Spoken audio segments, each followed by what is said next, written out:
Jaci, Jaci, Jaci. Tá me ouvindo bem, Jaci? Boa tarde, Débora, boa tarde. Você tá me ouvindo bem, Jaci?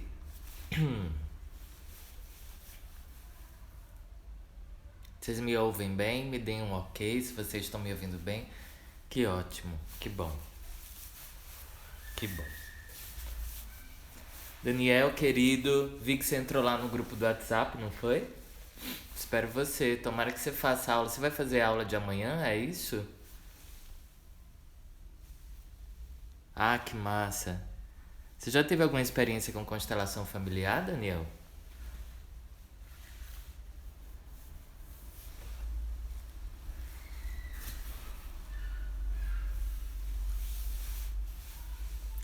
Eu vi que entrou bastante gente ali no grupo do WhatsApp e eu não sei se as pessoas tiveram experiência já. Sim, vou fazer aula de amanhã. Massa. Eu não sei se as pessoas tiveram experiências já práticas com constelação familiar. Comigo, constelação familiar, eu só vi esse nome e eu achava que era uma outra coisa completamente diferente de que das coisas que eu comecei a experimentar à medida que eu fui mergulhando no conhecimento sistêmico, completamente, e que já estavam ali apontados em mim de uma maneira muito forte, com a minha vida, com a minha relação com os meus pais, com a família. Então eu resolvi abrir uma live agora, assim, meio de última hora, porque hoje me choveram perguntas ali no WhatsApp, colocações que eram colocações que eu vejo que era preciso abrir um pouco mais o campo do conhecimento sistêmico para a gente poder compreender realmente assim, compreender com limites, né? Porque constelação familiar, de fato, ela é prática, é na prática, né? Daniel é um amigo muito querido, um artista plástico que trabalhamos juntos aqui em São Paulo num projeto da prefeitura, eu com teatro, ele com artes visuais. E eu me lembro que eu tive uma experiência muito bonita com o Daniel fazendo um temascal, que é uma sauna, né? Onde a gente ficou um bom tempo ali, umas quase 5 horas naquela sauna, nos trabalhando, é, cantando, evocando os nossos antepassados, nossos familiares, nossa ancestralidade de cada um. E eu tô dando esse exemplo do Temascal, boa tarde, Dora, porque o Temascal eu posso falar qualquer coisa sobre o Temascal, sobre o rito, sobre a preparação, é, mas é só a experiência que vai dar sentido àquela prática. E eu me lembro que nessa experiência de ter ido com o Daniel para um Temascal, e eu tenho muito disso. Eu às vezes não sei, boa tarde, Dominique. Eu às vezes não sei de algumas coisas no campo da razão e da lógica, mas quando a minha intuição bate, eu me lanço sobre ela. E aí eu sigo a minha intuição. Então nesse ritual que eu fui com esse amigo que estou falando aqui, na minha cabeça eu achei que eu chegaria lá num dia, as coisas já estariam prontas, a gente participaria dessa sauna e tudo bem. Não, foi um final de semana inteiro. A gente foi numa sexta-feira, você já reconfigura o tipo de alimentação, só comíamos comida vegetariana. Lembro que antes do ritual, toda a comida ela era uma comida de desintoxicação, muitas meditações que antecederam o ritual, todos que participavam, que estavam ali dentro daquele sítio, participando daquele temascal, estavam preparando inclusive a fogueira, preparando a tenda, preparando o chão, porque saímos catando, fui catar eucalipto pela, pelo sítio, até a noite evocarmos os cantos, esquentarmos as pedras, entrar dentro do temascal e ficar ali 5 horas praticamente dentro daquele temascal. E no outro dia retornar para São Paulo. Estou falando isso por quê? Porque de fato é a experiência de viver isso que traz o aprendizado e que traz a compreensão. Então a gente lança às vezes muitas perguntas sobre constelação familiar, ainda como se o conhecimento ele fosse um conhecimento estancado, ele fosse um conhecimento departamentalizado, e não é. A gente está falando, gente, guardemos bem essa palavra dentro da gente. Sistêmico. O que é que isso quer dizer? Dentro de um sistema, as coisas elas têm interligações. Quando algo é alterado dentro de um sistema, isto que foi alterado irá gerar alteração em todo o sistema. Às vezes, aquele que está mais próximo vai sofrer uma alteração maior. Não necessariamente aquele que está mais próximo sou eu que estou mais próximo da minha mãe ou do meu pai. Não, por um processo de identificação, eu estou mais próximo. Eu estou identificado com um antepassado. Por isso que o nome de minha técnica chama-se o teatro da mente. É como se eu vivesse uma vida de uma outra pessoa, de uma personagem. Neste caso, a personagem seria quem? Seria um antepassado. Então eu faço escolhas inconscientes a partir desse processo de identificação. A psicologia, ela vai falar disso? Na minha experiência com a psicologia, não. Quando alguém, que foi Laurice, que já está aqui, lança como é que há um paralelo e uma ponte entre psicologia e constelação familiar. Não há essa ponte. Não há esse paralelo. O trabalho com as constelações familiares não é um trabalho para ser realizado no meu ego, nos meus traumas apenas desta vida, né? Da minha infância ou das minhas relações com meu pai. O trabalho com a sistêmica, a partir das constelações familiares, ele é um trabalho que ele vai para essa influência dos antepassados, que ele vai revelar para a gente caminhos onde a ciência está começando a abrir algumas portas, como na epigenética, como na psicogenealogia. Eu estou só citando porque eu conheço pouco. Eu conheço por quê? Porque estes são campos que eles começam a citar as constelações familiares. Elas são áreas de estudos que começam a citar as constelações e os efeitos da constelação. E o que vai acontecendo comigo, eu vou e puxo aquele conhecimento para eu trazer um pouco mais para mim, né? A epigenética, por exemplo, ela tem muito o que contribuir para a gente no conhecimento e daquilo que eu reforço o tempo inteiro, postura sistêmica. E aonde eu me desafio diariamente na postura. Sucumbo muitas vezes, caio, mas estou sempre com aquela ideia que me convoca à postura, que me convoca ao exercício. E quando eu sou convocado a isso, por esta postura, eu aciono uma força dentro de mim. É quando eu, como é que eu posso dizer isso? Quando eu consigo encontrar a harmonia entre a minha consciência individual e a minha consciência de clã. Para quem estava na aula de pertencimento, sabe o que eu estou falando sobre consciência de clã. Muitas vezes a gente tem essa sensação de freio de mão puxado, porque eu acho na minha consciência individual, que eu sou um ser completamente livre. E eu não levo em consideração o meu clã. E este clã tem uma consciência, e essa consciência está atuando dentro de mim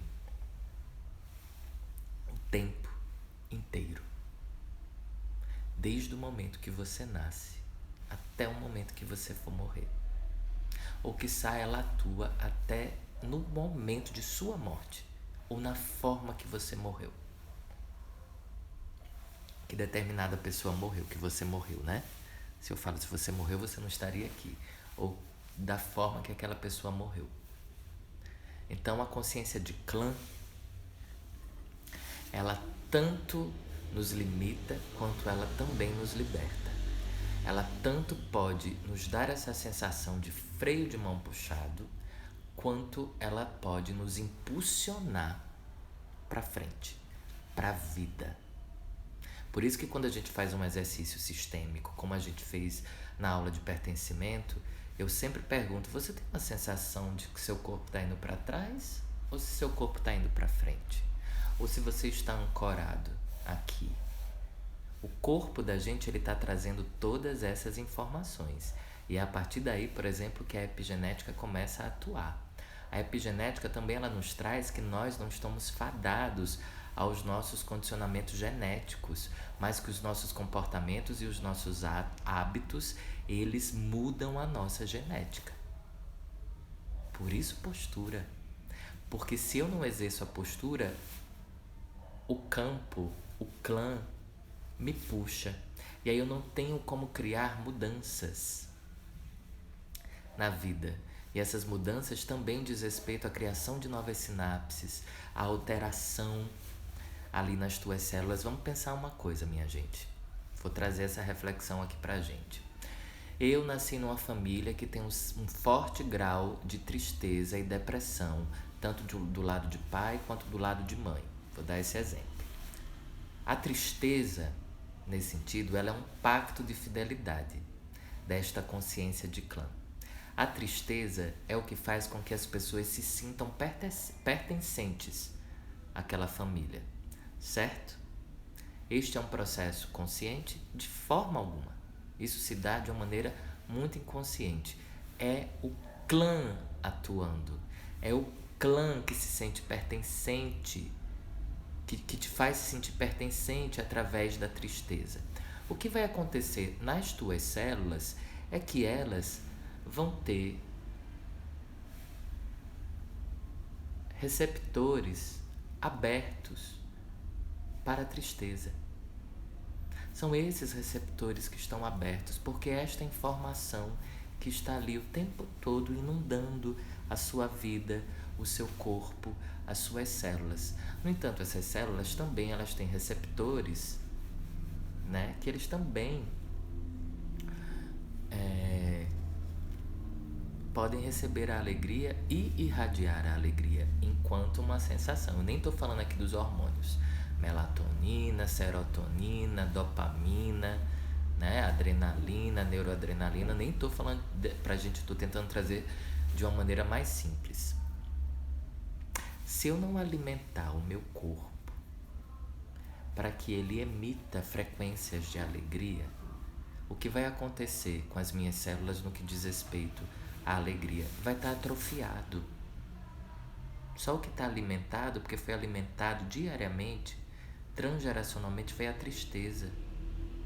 Então eu vou ter a tristeza vibrando fortemente na minha célula, porque essa tristeza faz com que eu me sinta em família. Eu vibre a família através da tristeza. Eu estou em família. Eu pertenço a essa família. E a alegria ali a ser emitida pelas minhas células está tudo atrofiado. Eu não tenho. O que vai acontecer é, se eu começar a alimentar isso aqui vai ganhar força. Isso aqui talvez diminua o seu campo de atuação. Então, quando a alegria começa a ganhar força na minha célula e no meu sistema, não é? Quando isso aqui começar a acontecer, é muito natural que uma célula comece a vibrar assim, ela vai contagiar todas as outras. Tudo, esse corpo. E isso vai vir para o corpo.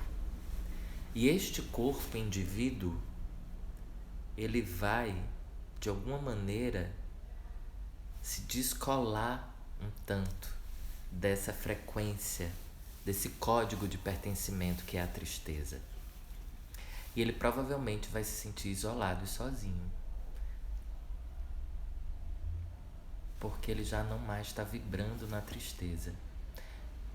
E provavelmente ele vai sentir culpa por estar alegre.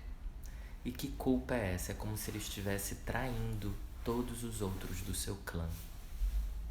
É como se ele estivesse rompendo com todos os outros do seu clã. Aí alguém me perguntou isso, mas então, algo assim, a gente não deve romper? Muito pelo contrário. O crescimento só se dá quando a gente avança, quando a gente sai, inclusive, de perto da família. Quando a gente toma tudo isso como um aprendizado, honra tudo isso, porque é tudo isso que fez com que você estivesse aqui agora, da maneira que foi. E você diz assim agora com a tua alma: agora eu farei do meu jeito. E para aquele que faz parte de uma família que tem um quadro de depressão muito grande e de uma tristeza como um pacto de pertencimento, para aquele que faz parte disso, quando ele assume a culpa de se sentir alegre, é que ele pode realmente caminhar na direção do sucesso e tomar a vida do seu jeito, honrando tudo aquilo, né? Honrando tudo aquilo, porque é toda aquela família, mas é preciso muitas vezes para o sucesso assumir essa culpa de quem parece que está traindo, entendeu? Gente, isso é consciente? Não. No meu processo, quando eu fiz 4 anos e meio de terapia, eu não consegui, com um psicólogo, eu não consegui acionar esse campo. Mas aquele processo, ele foi fundamental e essencial para mim. Por que ele foi fundamental e essencial para mim? Porque foi naquele momento que eu comecei uma jornada de autocuidado. Porque foi justo naquele momento que eu pude escolher na minha vida sair de Natal e chegar em São Paulo. E viver durante 10 anos como estou aqui em São Paulo, né? Então ele foi um processo muito válido, Laurice, para mim. Mas ele ficou naquele tempo, né? E eu honro muito aquele processo na minha vida. Eu honro muito a profissional que trabalhou comigo como psicóloga, porque ela veio primeiro. E começa ali a minha jornada. E eu vou entendendo que eu já não queria mais determinados processos de autocuidado. Eu não queria pensar mais. Eu não queria ficar em história mais. Eu não queria ficar remoendo histórias e deixando que essas histórias familiares me consumissem. Eu fui descobrindo com as ferramentas aos quais eu fui sendo trabalhado e me trabalhando com elas, que eu posso tomar a história para si como força e fazer a minha própria história. Mas eu não queria mais ficar ali remoendo durante uma sessão atrás da outra para trabalhar durante 45 minutos, 1 hora, uma questão de minha vida. Eu não queria fazer mais isso com a minha existência. Eu não queria fazer mais isso com a minha energia mental, com a minha mente. Eu não queria fazer mais isso com o meu corpo. Porque quando eu mergulho em algo, eu vou muito. Então, quando eu abro uma história e eu abria uma história, aquela história me revelava um registro de abandono que eu tinha dentro de mim, eu saía com aquilo dentro de mim. E eu precisava de uma semana para elaborar aquilo, para eu poder voltar e compartilhar aquilo com outra pessoa. E aí tinha um tempo, né? E aí é por isso que a constelação ela não tem nada a ver com campo terapêutico nesse sentido. Por quê? Porque a história ela está dentro de um processo de anamnese, que é quando a gente vai entender um pouquinho. Aí agora eu já vou falar como é que funciona uma sessão de constelação, porque também me perguntaram isso. Isso também se aplica, por exemplo, para o trabalho que faço com o Theta Healing ou também para a minha técnica, que é o Teatro da Mente. Quando alguém vai realizar uma sessão individual, ou seja, em grupo, como a gente já viu quando quem participou de workshop comigo, que eu escuto a pessoa um pouco, às vezes a pessoa quer contar a história demais, mas eu já tenho o essencial, né? No repertório que carrego como um facilitador, eu já tenho o essencial, a partir daquilo que a pessoa falou. Porque se ela fica na história demais, ela fica no mental. E aí ela vai ficar nos registros emocionais criaram aquela situação ali. E ela não vai conseguir acessar um sentimento mais profundo, mais lá dentro da alma dela. E com constelação familiar a gente precisa ir nesse lugar. A gente precisa ir nesse lugar que tem de cada um lá na alma. Porque se a doença é a saudade do lar e a doença nasce na alma, a gente precisa ir na alma desta pessoa, porque é lá também que está a cura. E constelação familiar é esse caminho na direção da alma.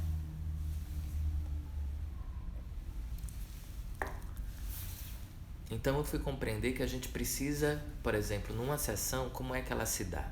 Você traz um tema, uma questão que está pulsando na tua vida hoje. Você está inquieto com isso. É dinheiro, por exemplo. Vou dar um exemplo, dinheiro.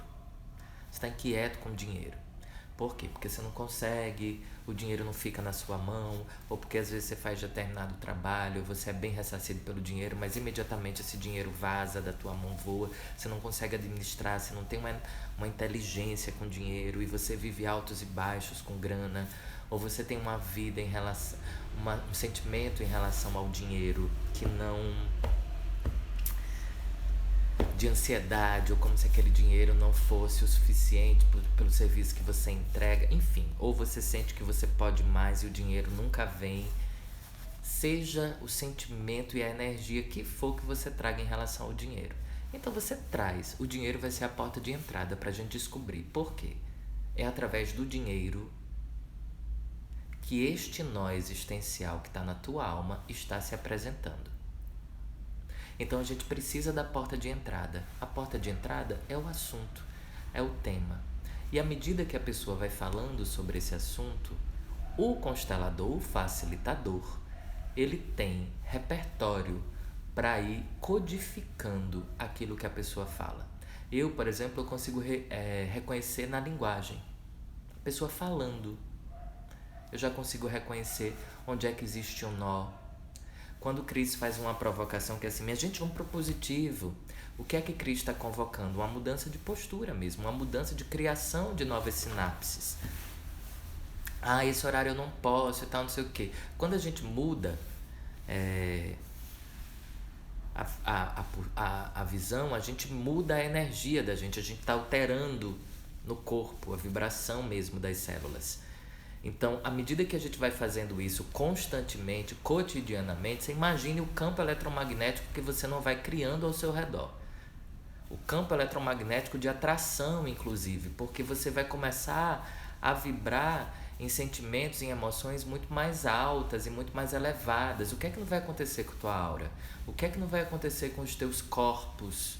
O que é que não vai acontecer com os teus corpos sutis? E o que é que não vai reverberar no teu corpo físico quando você muda isso? Mas quando a gente faz assim, me desculpe, a desculpa, quando eu faço a desculpa, peço desculpa a alguém, peço perdão a alguém, olha o peso que eu já coloquei nas minhas costas. Olha o erro. Aí sabe o que é que eu faço quando eu peço perdão? O outro tem o poder. E eu vou me aprisionar a este outro pro resto da vida. Porque é ele que tem o poder de me libertar quando ele me perdoa. Por isso que em constelação familiar não existe o perdão, porque o perdão, ele te coloca num lugar acima. O perdão te coloca num lugar acima do outro. Você é um ser maior que o outro. Há uma atitude de arrogância em quem perdoa. A gente pode se auto-perdoar e é fundamental. Sinto muito, me perdoe. Eu te amo, me perdoe a mim, sou grato. Sinto muito, me perdoe, eu te amo, sou grato. É uma aula, por isso que a gente vai dar essa aula de Ho'oponopono no curso das constelações familiares, inclusive para a gente poder trabalhar essa frequência do perdão dentro da prerrogativa do auto-perdão.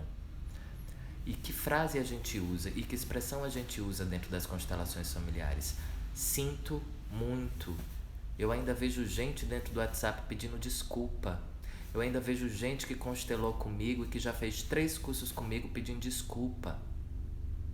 como se eu fosse o dono de alguma coisa para libertar a vida dessa pessoa. Nananina, não. Ou eu finjo que não vejo, ou eu trago o tema para a roda. Mas eu não me emaranho. Porque aquele que pede desculpa é o mesmo que diz: eu estou tentando. E aquele que está tentando vai passar o resto da vida tentando. E a vida vai acabar, a vida vai passar assim, ó. Tum! E ele vai tentar, tentar e tentar e tentar. Aquele que pede desculpa e que pede perdão seguirá errando. E ele nunca vai assumir a postura de parar de tentar. Ai, mas eu tentei, desculpa. Ele não tem força.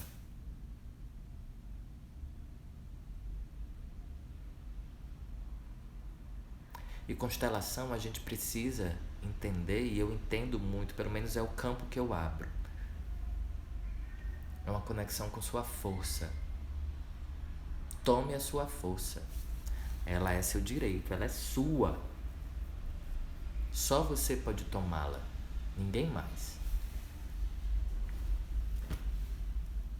Por que criança não pode constelar? Por que criança não tem como elaborar a informação que um campo traz, que uma consciência de clã traz? A criança não tem a psique formada. Gente, pais, mães, despertem. Vão olhar vocês para a vida de vocês, para os pais e mães que são vocês. Não sejam covardes. O melhor que vocês podem dar ao filho de vocês é essa força e é o acesso a essa força. Não bote o seu filho na frente para que você não tenha que olhar para você enquanto mulher e para você enquanto homem. Porque atrás de um homem, e atrás de uma mãe e atrás de um pai, há uma mulher e um homem que muitas vezes estão com a sua relação fudida e não tem coragem de olhar para essa relação. E o filho e a filha está pegando já tudo aquilo, está mostrando tudo aquilo para vocês através de um distúrbio, de uma doença, de alguma dinâmica que essa criança já está apresentando. Despertem, acordem, porque se os seus pais não puderam fazer isso, você hoje tem acesso a uma infinidade de informações. Você tem acesso a uma infinidade de caminhos para realizar o seu despertar. Vamos evoluir, vamos buscar essa evolução mesmo e esse desenvolvimento pessoal. É assim que a gente contribui com a humanidade. Quando eu falo isso, até convoco mesmo assim, porque é assim que a gente contribui com a humanidade. É assim que a gente contribui para que a gente não precise mais de uma experiência como uma pandemia para a gente poder amadurecer como coletividade, como uma família planetária, né? Que a gente não tenha que ficar recolhido em nossas casas, feito um menino que não sabe sair na rua e brincar, e precisa que o pai mande ele de volta para casa, para que ele tome consciência do limite dele, para que ele saiba que ele não pode fazer tudo. E a partir do momento que ele tem consciência desse limite, ele pode muito na vida. Então, se o seu pai não te deu isso, ou se você é pai, se você é mãe e não está dando isso para o seu filho, acorde para ontem. Desperte. Viva esse momento. Estou vivendo isso hoje na minha vida pessoal, não numa dinâmica minha, porque eu não tenho filho, mas estou vivendo isso como filho. E surfando assim, dentro da postura sistêmica, surfando, porque eu não posso salvar. Eu não tenho esse poder, né? Mas eu posso ser um sucesso, eu posso ser uma força para a vida. E em sendo isso, em olhando para frente, eu posso gerar isso em todos que estão no meu campo. E olha que o campo faz assim, ó, uou, aí vem toda aquela força para lhe puxar para trás ou para lhe puxar para um outro lugar. E muitas vezes você carrega, nossa, eu não estou cuidando, nossa, que dívida, nossa, a culpa, né? A culpa. Por isso que o Bert Helling fala muito. Ser infeliz é muito fácil. A gente nem precisa escolher ser infeliz. A gente só deixa acontecer. Mas ser feliz de fato é uma escolha. Então, sair emendando um assunto no outro para poder dar conta um pouco daquelas dúvidas que estavam ali no grupo do WhatsApp, né? O trabalho, relação com o dinheiro. Luciana, você tem convocado muito esse campo, né? Quando você vai perguntar isso dos pais, quando você fala do profissional, enfim, já elaborei, já tomei a decisão e vou dar essa aula num sábado antes de começar o curso, que é uma aula sobre profissão, sobre trabalho, onde vamos discutir um pouco essa energia do dinheiro, a energia da profissão, do trabalho. Quando você diz que teve um cliente que assim, eu gosto de dinheiro, não gosto de trabalhar. Gente, quando alguém afirma isso, a própria frase mostra o quanto essa pessoa não tem força. Não é? Eu gosto de dinheiro, mas não gosto de trabalhar. Então eu gosto de ganhar dinheiro. Sem trabalhar? Sua criança mimada, infantil, que está dentro de você. Porque quem ganha dinheiro é criança. Um adulto recebe o dinheiro pelos serviços que presta. Então se ele não gosta de trabalhar, essa pessoa está presa na sua infância. Por isso que herança, muitas vezes, é uma maldição. Existe um olhar muito provocativo das constelações familiares sobre o dinheiro, sobre herança, né? Gente, se você pega, por exemplo, esse apresentador, o Gugu Liberato, e você pega a vida desse homem após a morte, a vida que vive após a morte desse homem por causa dessa herança, isso é um exemplo clássico de um emaranhamento. Isso é um exemplo clássico de exclusão, né? Eu não posso falar. Eu li uma ou outra matéria estudando mesmo aquilo pela perspectiva sistêmica, né? Olha que dinheiro maldito. Olha que coisa maldita esse dinheiro. Porque quem conseguiu esse dinheiro com os esforços foi ele, né? Então isso precisa ser recebido pelos filhos ou da forma como for, com gratidão e muita honra. Mas se aquele que vem depois não tem capacidade de criar o seu próprio dinheiro, receber o seu próprio dinheiro, ele não tem força.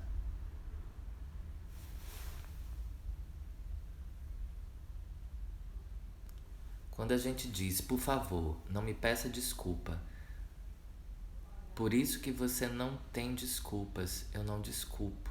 Isso, na constelação a gente não olha dessa maneira, Laurice, não há o perdão. O perdão, ele, numa relação entre iguais, o perdão faz isso aqui, ó. O perdão, numa relação entre um homem e uma mulher, quando há traições, por exemplo, e se alguém perdoar, gente, essa relação acabou. Não há perdão. O Bert Helling, inclusive, dá um exemplo que é ótimo. Ele diz, tem uma coisa, então é preciso uma pequena vingança. Talvez se o homem traiu a mulher, talvez seja ela fazer a mesma coisa. Mas não pode ser muito grande, não. Porque se for muito grande isso, distancia demais e aí a relação acaba. A gente, às vezes, fica num plano muito ideal de algumas coisas.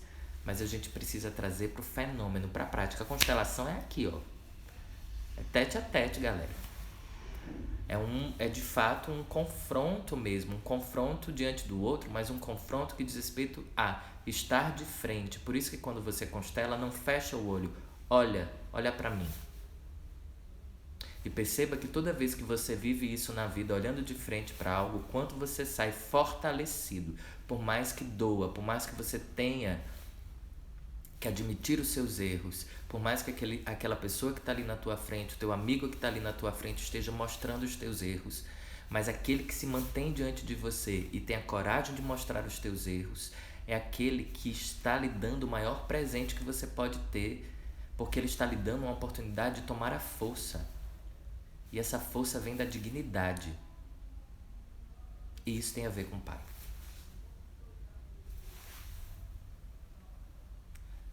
Quando você diz tome a força dos seus pais na prática, é falar mentalmente, escrevendo, falando pessoalmente, é vivendo.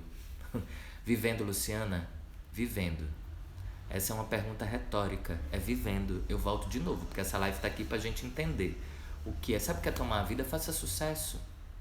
Faça sucesso na vida profissional. Faça sucesso como mãe. Viva uma vida com saúde. Isso é tomar a vida. Não tem a ver com o mental. Vamos começar a tirar do nosso repertório isso. A gente já está indo para a terceira aula, a gente precisa tirar isso do repertório. Tomar a vida é um ato que a gente faz diariamente com a nossa própria vida. Agora a gente vai precisar colocar no coração, lá no coração, no fundo do coração, o que é hierarquia. Todas essas outras coisas, todos os exercícios, as meditações são exercícios para você fazer na sua alma. Faça diariamente. Você vai ver a mudança da frequência. Você vai ver a mudança na prática. Você vai ver que de repente acontece alguma coisa, tua mãe liga quando você não imagina que ela ia ligar. Você vai ver o que vai acontecendo. Faça quando a vida lhe der um desafio, vá para cima por mais medo que você tenha. Faça quando você tiver de empreender algo, por mais medo que você tenha, ou porque às vezes você tem medo de botar seu dinheiro, investir naquilo, porque você pode perder. Faça. É sua vida. Acredite que aquele dinheiro que você vai botar ali, se você perder, tá tudo bem, fez parte do seu processo e você tem força o suficiente para ganhar aquele dinheiro de novo. Ou muito mais. Mas a gente ainda fica muito tateando nesses lugares, né? A gente ainda fica muito no campo do mental. Fazer, gente. Só que também vou dizer a vocês, o curso, inclusive, ele vai ser uma ótima oportunidade para a gente dar esse mergulho. Sejam nas aulas, ou também porque vocês podem assistir as aulas no tempo que quiserem. Viu o conteúdo, mas quem puder estar presencialmente, eu inclusive sugiro, saia do mental, fique aqui, fique presente. Faça os exercícios, deixe aquilo que fala bater em vocês, bater no peito, bater aqui no umbigo, bater nas vísceras mesmo. Deixa incomodar um pouco às vezes, depois você anota. Ou então depois você pega a aula, assiste de novo, agora sim, com o cunho de poder anotar as coisas. Como cada um de vocês tem criado o seu processo? Né? Vocês estão esperando, a gente está esperando o quê? Que alguém venha dizer o que é que eu tenho que fazer? Como é que cada um está olhando para o seu processo? Né? Como é que cada um está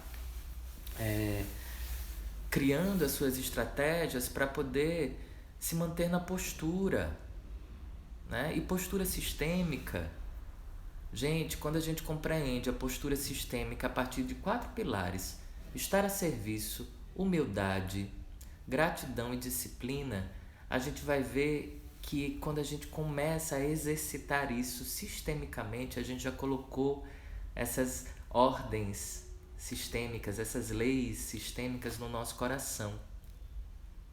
Elas já não só mais são um pensamento, elas são práticas diárias, né? Eu respeito já no meu coração, na minha alma, quando eu chegar numa empresa, aquela pessoa da limpeza que está ali há 20 anos, e eu sei no meu coração que aquela pessoa é maior do que eu, ali dentro daquele contexto. E que não é a função dela e não é a minha função que faz com que eu seja maior que ela, mas é porque diante daquela empresa ela tem maior tempo de pertencimento do que eu. Então eu vou ter um caminho muito poderoso de sucesso dentro dessa empresa quando eu entrar, se eu assumo essa postura. E se eu tiver uma função de liderança dentro dessa empresa, mais ainda, eu serei um grande líder. E isso tem a ver com hierarquia, que está completamente direcionada também ao pertencimento, porque a hierarquia ela diz respeito ao tempo de pertencimento, aquele que chegou primeiro é maior. Não tem a ver com função. Olha o campo das constelações familiares atuando nas organizações, no campo de gestão de negócios.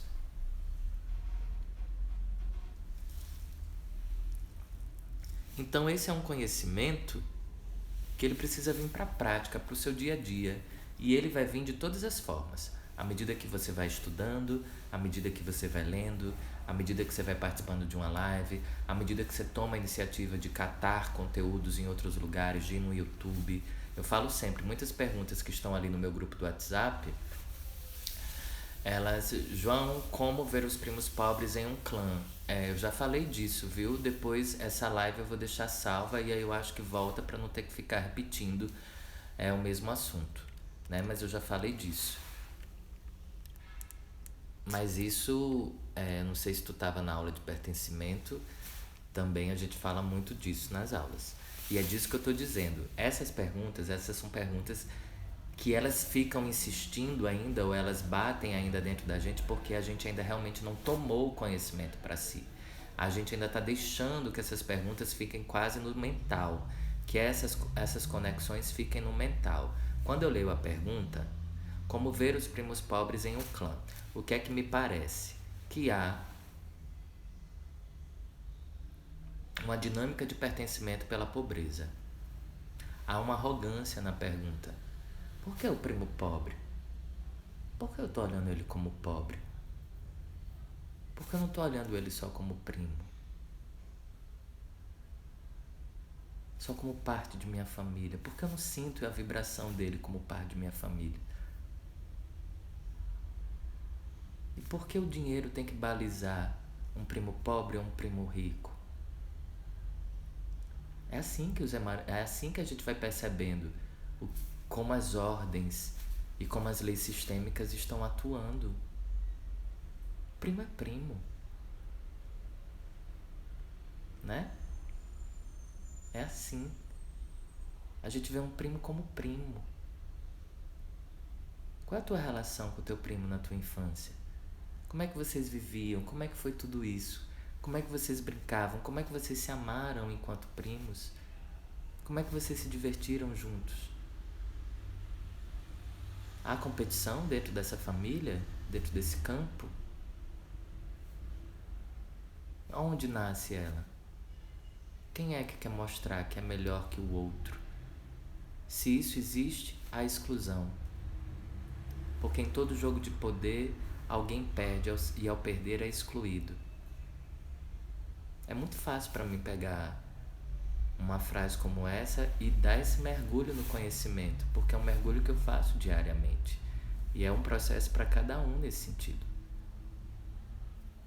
né?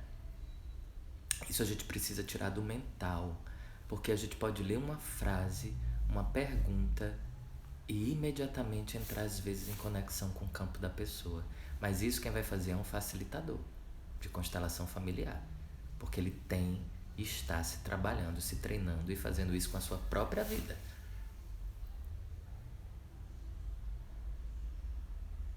Muita gente quer se tornar terapeuta,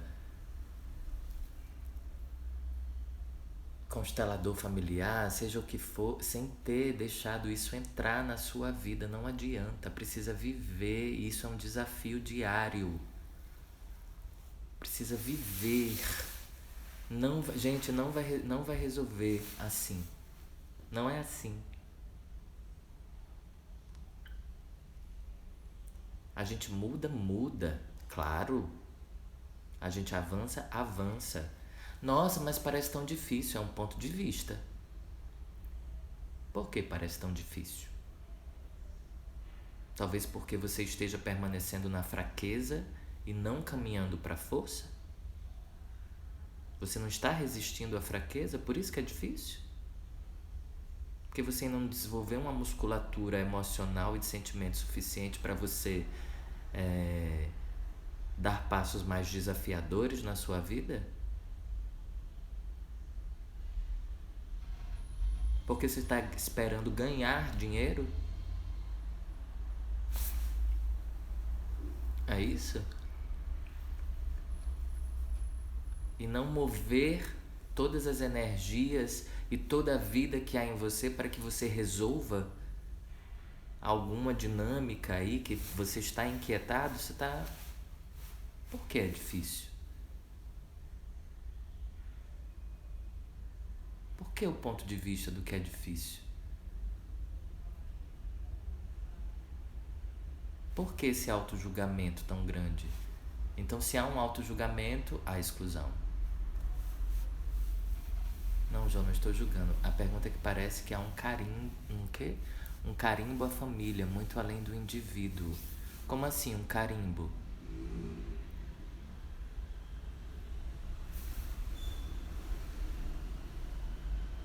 Eu não entendi um carimbo. Mas eu não estou dizendo que há julgamento. A minha colocação ao ler, primo pobre, primo rico, eu divido. Primo é primo, né? Quando eu coloco que um primo é isso ou um primo é aquilo, eu divido. Eu separo de alguma maneira. E quando eu separo alguma coisa, há uma dinâmica de julgamento. Esse julgamento é interior. Ele é muito profundo. A gente não pensa que a gente está fazendo isso. É um caminho constante de aprendizado, introspecção do aprendido e vigília de sua postura. É assim que tenho entendido isso. E muito mais do que uma vigília de postura, Diana, é um exercício de postura. É um exercício de postura. É estar na postura. Eu trabalho com teatro também. E para mim é muito desafiador hoje estar no campo do teatro. Muito, muito, muito, muito.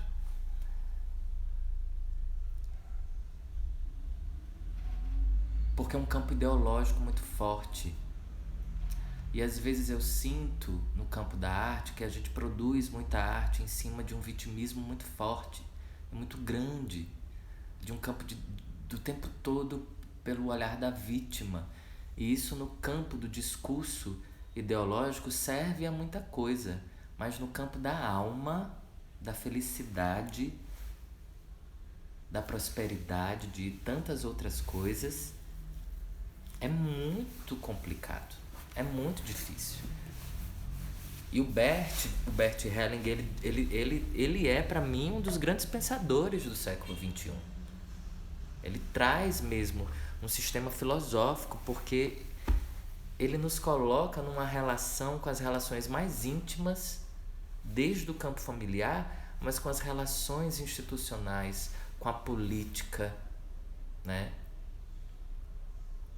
Com a dinâmica. Ele vai tratar o pertencimento a partir da história, por exemplo. Tem um livro lindo chamado Um Lugar para os Excluídos, aonde ele vai, por exemplo, para a história da humanidade, onde ele vai trabalhar com isso dentro da relação entre países. Quando a gente olha para um país como o nosso, a gente vê que nós somos, e por isso que eu acho que as constelações familiares elas são tão fortes no Brasil, porque nós somos um país de excluídos. Nós fazemos política pela prerrogativa da exclusão, né? Nós somos um país no campo político extremamente polarizado. E é de uma maneira muito infantilizada que a gente é polarizado. E quando a gente faz isso, o que é que percebo? Que é polarizada e ela é centralizada na figura de um. Ela não é distribuída na ideia, ela não é equalizada na ideia enquanto um amor que se atravessa para toda a família, para todo o país, né? Enquanto todos. Então há sempre um que vai salvar a pátria, é sempre um pai que vai cuidar das crianças, né? E é um pai que serve a um tipo de família e não serve para outra. Enquanto a gente ficar nessas dinâmicas, a gente não vai avançar politicamente, a gente não vai avançar economicamente. E nem sempre isso será fácil de ouvir, porque ainda nos dividimos muito em movimentos, no lulismo, no bolsonarismo, Eu não quero ver as atitudes de determinado governante, porque, né? Mas aquilo está dentro de mim. Por mais que eu diga, essa culpa eu não carrego. A gente ouve muito isso, né? Essa culpa eu não carrego.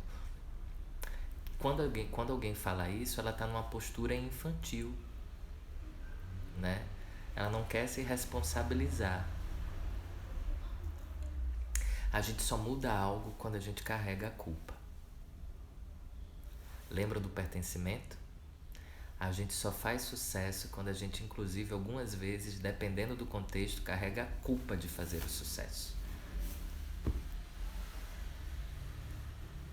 Para alguém que vive numa família onde a pobreza gera, para tentar contemplar aí essa história dos primos pobres, gera um certo nível de pertencimento. Quando alguém começa a se desenvolver economicamente, muitas vezes essa pessoa vai sentir culpa por ela ter dinheiro e sua família não. Então é mais cômodo ela não ter dinheiro, porque ela não carrega essa culpa. E o que faz a gente amadurecer e se tornar adulto é a capacidade de sustentar a culpa. Qual é a sua capacidade de sustentar a culpa? A culpa de ser feliz. A culpa de agir diante de sua vida como você deseja. Qual é a sua capacidade de suportar isso?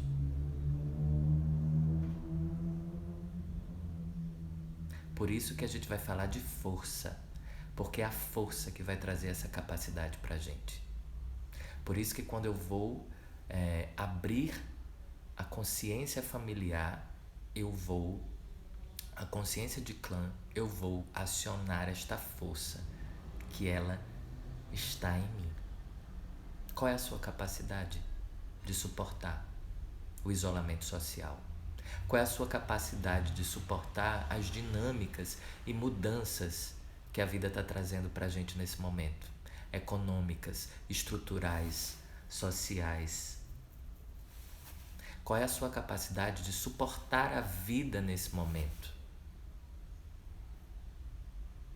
Onde é que ela está? Ou você está sucumbindo e não percebe? Ou você está esperando ganhar alguma coisa? Ou esperando que o mundo volte a ser o que ele era? Para mim que trabalho com teatro, eu fico olhando assim, como vai se dar as artes da presença nesse sentido que reúne muitas pessoas? E eu sempre fiz peça com muitas pessoas, eu fiz peça dentro de trem, né? Para vocês terem uma ideia. Sempre com muitas aglomerações de pessoas. Eu não posso estar lá, eu tenho que estar agora. Qual é a minha capacidade? Como é que eu estou forjando a minha capacidade de suportar?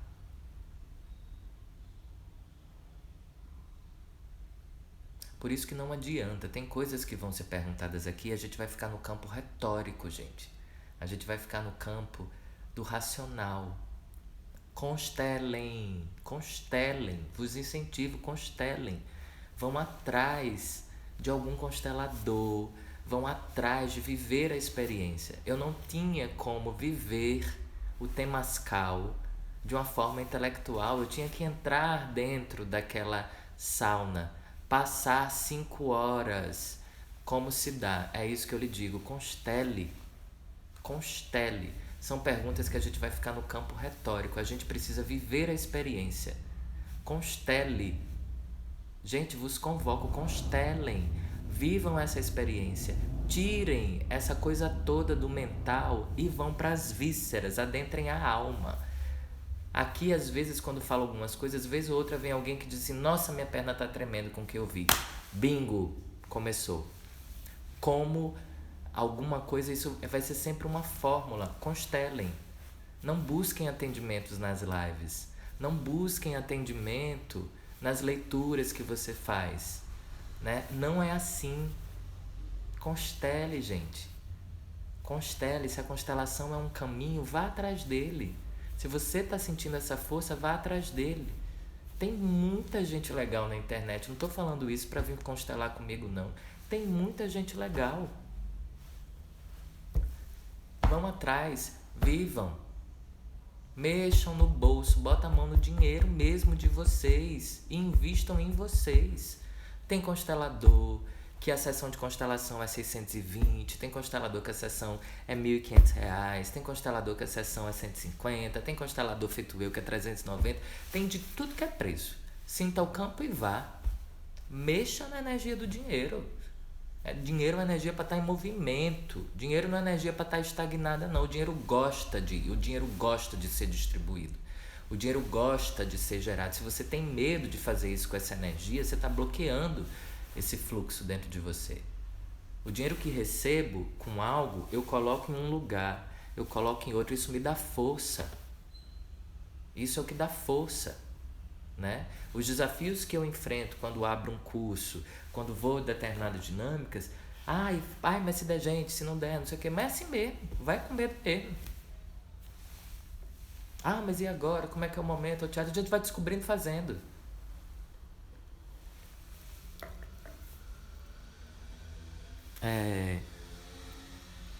João, vamos fazer uma troca com não sei o que. Não faço. Não, de jeito nenhum. Não é assim. Não, gente. Não, eu não sou. De jeito nenhum, eu sustento muito a força que tenho de dentro de mim. Eu sustento muito a minha caminhada. Eu sustento muito as escolhas que fiz na vida, né? Tem muita coisa que eu aprendi nessa jornada. Tem muita coisa que eu sigo aprendendo. Para você que é terapeuta, sente no seu coração que você pode cobrar determinada coisa pelo valor de sua sessão. Cobre. E sinta no seu coração também que você pode fazer isso. Faça. Honre sua vida, seu tempo. Se sua sessão dura 1h30, não vá atender 2h30 ninguém não. Que história é essa? Você está num plano que é esse aqui, ó, que é um papo bem para os terapeutas também. Você está num plano que é esse aqui. A gente é regido por uma organização temporal também. Gente, porque é muito delicado essa dinâmica. Às vezes as pessoas acham que você faz um trabalho como esse e você tem obrigações. Como se você fosse, sei lá, um líder religioso. Como se você estivesse fazendo um trabalho caridoso. Não é assim, né? E a sua vida? E o seu tempo? E o seu prazer? Você gosta tanto do seu tempo de tomar sua cervejinha, seu tempo de conversar com amigos, seu tempo de estar com sua família. Isso eu aprendi.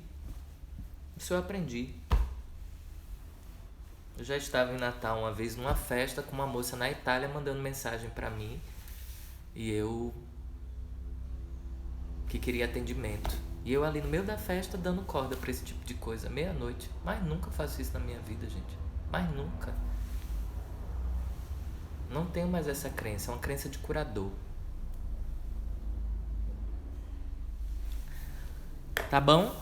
Vou deixar essa live salva, viu, Cris? Não se preocupe, ela ficará salva. Já vou deixar até agora, perguntas e respostas.